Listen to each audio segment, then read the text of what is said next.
शाम की 50 ताज़ा और बड़ी खबरें बताएंगे दोस्तों। आखिरकार कैसे हिमाचल में बीजेपी गिराने वाली है सरकार, क्यों आखिरकार दोस्तों कांग्रेस ने बीजेपी को जमकर घेरा, कहा देश के लोकतंत्र को कब्जा रही है बीजेपी, कैसे आखिरकार असदुद्दीन ओवैसी लगातार कर रहे हैं दोस्तों नए कानून का विरोध, और क्यों आखिरकार अखिलेश यादव ने दोस्तों हार कर भी जीत हासिल कर ली। आम आदमी पार्टी ने अपने उम्मीदवारों की कर दी घोषणा। तमाम मुद्दों पर बात, लेकिन उससे पहले अगर आपने अब तक हमारे चैनल को सब्सक्राइब नहीं किया जल्दी से कर लीजिए, पास में घंटी आएगी इसको भी दबाइए ऑल नोटिफिकेशन पे, ताकि हमारे हर वीडियो की अपडेट आपको मिल पाए। दरअसल दोस्तों आपको बता दें चले, हिमाचल में बीजेपी गिराने वाली है सरकार। भाजपा और कांग्रेस के पास 34 विधायक, यानी कि बराबरी का मामला। दरअसल आपको बता दें चले, बीजेपी के पास महज 25 सीटें थी और कांग्रेस के पास 40 सीटें थी। लेकिन कल जब राज्यसभा के चुनाव हुए, सीटों पर वोट देना था, तो खुद कांग्रेस के 6 विधायकों ने बागीपना दिखाया और क्रॉस वोटिंग कर दी। क्रॉस वोटिंग का मतलब होता है कि अपनी पार्टी के बजाय बीजेपी को वोट दे दिया। यही नहीं, जो 3 निर्दलीय थे सुक्कू के साथ, वो भी बीजेपी में चले गए।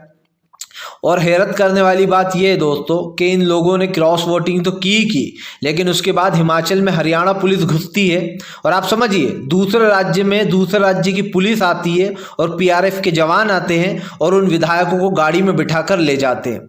अब आप समझ सकते हैं कि फिलहाल एक राज्य में दूसरे राज्य की पुलिस आई, लेकिन हिमाचल का जो पुलिस प्रशासन था लगता है वो सो रहा था दोस्तों, क्योंकि हिमाचल में घुसकर हरियाणा की पुलिस उन विधायकों को ले गई। और आपको तो पता ही है बीजेपी का ये पुराना खेल है, विधायकों को तोड़कर अपने राज्यों में ले जाकर वो रख लेती है ताकि सरकार गिरने तक उनको वहीं रखा जा सके। और ये साफ दिखाई दे रहा है दोस्तों कि किस तरीके से देश के लोकतंत्र को ख़त्म किया जा रहा है। जहां सरकारें बनी जाती हैं, जनता जिता देती है कांग्रेस को, वहां पर बीजेपी सरकार गिरा देती है। तो ऐसे तो दोस्तों देश का लोकतंत्र ख़त्म ही है। और ये कहना गलत नहीं होगा कि ध्रुव राठी की वो बात सच होती जा रही है कि 1 नेशन 1 पार्टी बनता जा रहा है देश। आपको बता दें चले दोस्तों, फिलहाल अखिलेश यादव का फूटा बीजेपी के ऊपर गुस्सा। अखिलेश बोले हमें पता चल गया कौन हमारे साथ है कौन बेईमान है। दरअसल दोस्तों कल जब वोटिंग हुई तो क्रॉस वोटिंग के चलते कई राज्यों में खेल हो गया। अखिलेश के भी 6 विधायकों ने अखिलेश यादव को धोखा दिया, बल्कि 8 विधायकों ने। अखिलेश यादव के विधायक जिसने धोखा दिया दोस्तों, वो सब लोग या तो ठाकुर थे या फिर दोस्तों जो यहाँ पर ब्राह्मण थे। यानी कि वो एक तरीके देखा जाए तो ये लोग पीडीए के खिलाफ है कि किसी भी तरीके से पीडीए दोस्तों वो नहीं होना चाहिए एक, क्योंकि जाहिर सी बात है दोस्तों अखिलेश यादव के ये जो लोग थे वो काफ़ी भरोसेमंद थे, लेकिन इन लोगों ने पीडीए को तोड़ने का काम किया। आपको बता दें चलें, जिन 7 लोगों ने अखिलेश को धोखा दिया, पहले थे दोस्तों मनोज पांडे ब्राह्मण, राकेश प्रताप सिंह ठाकुर, अभय सिंह ठाकुर, राकेश पांडे ब्राह्मण, विनोद चतुर्वेदी ब्राह्मण, पूजा पाल और आशुतोष मौर्य। ये 7 नाम है दोस्तों जिन्होंने कल अखिलेश को धोखा दिया। लेकिन उसके बाद भी अखिलेश तीसरी सीट जीत गए। पर सवाल सिर्फ ये नहीं था दोस्तों, सवाल ये है कि फिलहाल आज पूरे देश के लोकतंत्र को ख़त्म किया जा रहा है। अगर इसी तरीके से देश चलता रहा तो विपक्ष तो कहीं बचेगा ही नहीं। आप देख लीजिए, अब हिमाचल पे भी खतरा मंडरा रहा है। मुझे लगता है 1-2 दिन में बीजेपी सरकार गिरा देगी, क्योंकि कल बीजेपी के नेता ने यह दावा कर दिया कि सुक्कू अपना इस्तीफा दे दें। उनकी सरकार अब उसमें आ चुकी है माइनस में। लेकिन दोस्तों आप समझिए, कल 6 विधायक ने धोखा दिया ही, लेकिन वो 3 निर्दलीय भी धोखा देकर निकल गए। और इसमें मैं मानता हूं कि कांग्रेस की सबसे बड़ी गलती ये थी, हालांकि हम अखिलेश की बात कर रहे हैं उत्तर प्रदेश में, लेकिन यहाँ दोनों जगह ही खेल हुआ। और यही कारण है जो यहाँ पर देश का जो लोकतंत्र है वो पूरी तरीके से ख़त्म हो चुका है। आपको बता दें चले दोस्तों, असदुद्दीन ओवैसी ने बीजेपी को जमकर लपेटा।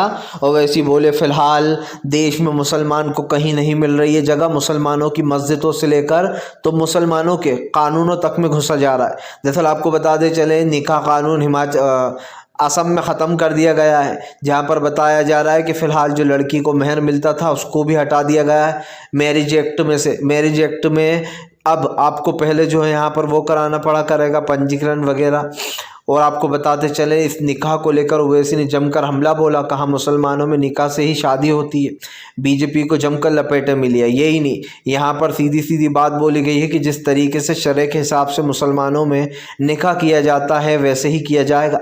आपको बताते चले दोस्तों, जो लोग देश को हिंदू राष्ट्र बनाने का दावा करते हैं, भले ये देश यूँ घोषणा में हिंदू राष्ट्र ना घोषित हो, लेकिन दोस्तों एक तरीके से ये हिंदू राष्ट्र बनता चला जा रहा है, क्योंकि जाहिर सी बात है इस देश में जो मुस्लिम हैं उनकी तो सुनी नहीं जा रही है। और मोदी सरकार को इसका भयंकर फ़ायदा भी मिल रहा है, क्योंकि जो लोग दोस्तों आप समझिए मुस्लिमों के ख़िलाफ़ हैं वो बीजेपी को जमकर वोट देते हैं। और ये बड़े ही अफसोस के साथ कहना पड़ रहा है कि 50% ऐसे हिंदू भाई हैं जो हिंदू मुसलमान को दोस्तों बहुत ज़्यादा वो देते हैं और मोदी को वोट देते हैं, ये साफ दिखाई दे रहा है। इसीलिए कहीं ना कहीं देश का लोकतंत्र अब ख़तरे में है। आपको बता दें चले दोस्तों, फिलहाल का किसान नेता राकेश टिकैत की बीजेपी को चेतावनी। राकेश टिकैत बोले आने वाले समय में सरकार को उखाड़ फेंकने का काम करेगी जनता। जनता देख रही है कि कैसे बेईमानियां की जा रही हैं, कैसे सरकार दोस्तों बनने के बाद सरकारों को गिराया जाता है। और दोस्तों आप समझिए कांग्रेस की से लेकर तो तमाम जगहों पर, सिर्फ कांग्रेस की बात नहीं कर रहा हूँ मैं, समाजवादी पार्टी के विधायक तोड़े। हालांकि कर्नाटक में बीजेपी गेम नहीं कर पाई। कर्नाटक में कांग्रेस ने 3 सीटें जीती और बीजेपी ने 1 सीट जीती। आपको बताते चले कर्नाटक और वहाँ पर खास कर तमिलनाडु में कांग्रेस पूरी बहुमत के साथ सरकार में है। लेकिन दोस्तों हिमाचल में 40 सीटों के साथ कांग्रेस थी, उसके बाद भी गेम हुआ। इसी को लेकर राकेश टिकैत ने भी कहा कि सरकार का कलम और कागज़ पर कब्जा हो चुका है। राकेश टिकैत ने कहा कि आज सरकारों को लूटा जा रहा है। किसान नेता राकेश टिकैत ने यह भी कहा है कि हम चुपचाप नहीं बैठेंगे, किसान तो अपना हक लेकर रहेगा और वो एमएसपी की गारंटी जब तक नहीं मिलती किसान को तब तक किसान चुप नहीं बैठेगा। आपको बता दें चले सीधी सी बात यह है दोस्तों कि फ़िलहाल इस वक्त किसान की जो उम्मीदें हैं, किसान का जो एक जज्बा है वो साफ दिखाई दे रहा है। और सरकार की नीयत और सरकार की सोच पर दोस्तों हमेशा ही सवाल उठता रहा है, उठता रहेगा, क्योंकि इस वक्त जो हमें दिखाई दे रहा है दोस्तों उसमें कहीं ना कहीं भारतीय जनता पार्टी पूरी तरीके से ख़त्म हो चुकी है। बीजेपी भले ही सरकारें गिराकर बनाती रहे दोस्तों, लेकिन देश बीजेपी को एक दिन उठाकर बाहर फेंक ही देगा।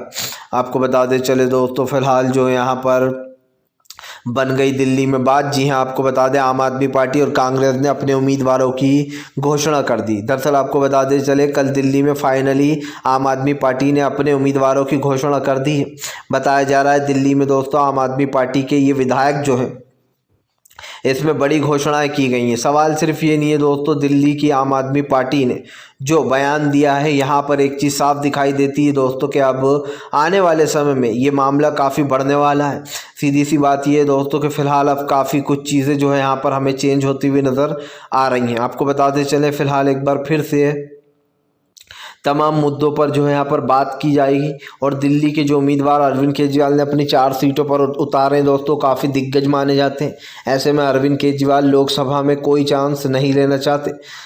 पूरा विपक्ष बीजेपी से परेशान है और इस बार एकजुट होकर चुनाव लड़ने की कोशिश कर रहा है दोस्तों। लेकिन जब अपनी पार्टी में गद्दार बैठे हो तो कोई क्या करे। लेकिन इसमें दोस्तों आला कमान भी क्या ही कर सकता है बेचारा, जब उनको पैसों का लालच देकर किसी को भी तोड़ लिया जाता है। मान लीजिए आपके साथ कोई बैठा है, आपको लगता है ये तो ईमानदार है यार, ये नहीं जाएगा, दूसरे दिन पता चलता है बीजेपी ने उसको ख़रीद लिया जो आपका मेन आदमी था, तो फिर आप भी क्या कर सकते हैं, क्योंकि जाहिर सी बात है सपना तो आएगा नहीं। लेकिन ये चीज़ ज़रूर है दोस्तों कि इन लोगों को थोड़ा एक्टिव होना चाहिए विपक्ष को, और कम से कम मैं जासूसी तो नहीं कहूँगा लेकिन अपने कुछ ऐसे सोर्स रखना चाहिए जिनसे इनको पहले ही पता चल जाए कि कौन सा विधायक कहाँ जाने वाला है, किस तरफ उसका रुख होगा। क्योंकि दोस्तों जो हिमाचल में हुआ उसमें कांग्रेस की भी बहुत बड़ी गलती है कि आपके राज्य में हरियाणा की पुलिस घुस जाती है और आपकी पुलिस देखती रह जाती है, आप कुछ नहीं कर पाते। वो लोग विधायकों को बिठाकर गाड़ी में ले जाते हैं हरियाणा। अब आपको पता है क्या होगा, जो मध्य प्रदेश में हुआ था, जो महाराष्ट्र में हुआ, वही खेल अब बीजेपी हिमाचल में करेगी। उन विधायकों को वहाँ ले जाकर बिठा लिया है, अब राज्यपाल के सामने जो है ये पेश किया जाएगा कि भैया देखो ये सरकार